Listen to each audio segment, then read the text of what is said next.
we've got the Sun now, and yet again Tommy Robinson has been arrested, and yet again I'm not sure exactly what he's supposed to have done wrong, Paul. Yeah, the moment Tommy Robinson arrested at Campaign Against Antisemitism march as celebrities turn out to support British Jews. So this was one of two arrests at today's march. The first one, as Darius pointed out earlier, was for actual anti-Semitism. This one, however, for me, is political. Yeah.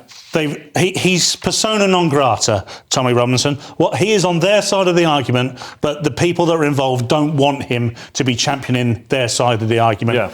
The police, I mean, if you see the footage, there was about 70 or 80 police who pepper sprayed him in the face, took him out and arrested him for, you can always find a reason to arrest someone. That's the great thing about being a policeman. That's the great thing about the British law. Well, can you? Because, they haven't found a reason to arrest anybody in all the pro-Palestinian marches has been happening. And it wasn't until now, I believe, that they set up a Section 35 that does give them the power to pretty much arrest anyone they want. I think they took, 70 cops and pepper spraying him in the face. And they also doxed his home address. They wanted him to give his home address on camera, which would endanger his children. It seemed like a sort of Putin-esque state persecution of an individual. So what you have to do with these type of incidences, and the left have often complained about this Section 35, is you have to take the personality out of the situation. Yeah. OK, it's Tommy Robinson. He's very divisive. Lots of people dislike him. And sometimes for good reason. He goes about things in a very divisive way.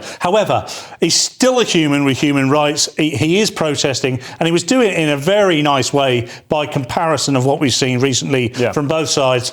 And I just can't help but feel this was political and deliberate. Yeah, Darius, you're a massive fan of Tommy, like Paul is as well. I agree with Paul that, this is a political thing that they just didn't want him there. It's a bad look for them. But I also think the Schadenfreude, it's kind of funny that I'll turn up at this, they're going to be, my people are like, no, get him out of here. So it's like, he's not wanted anywhere. So that's kind of funny. But it's funny, there's like celebrity marches. They use celebrity very loosely, almost like they're ones in the jungle, because they're like, oh, Judge Rinder and Rachel Riley. Come on, Rachel Riley's kind of famous. Judge Rinder's kind of famous. But, Boris Johnson, he's definitely famous. But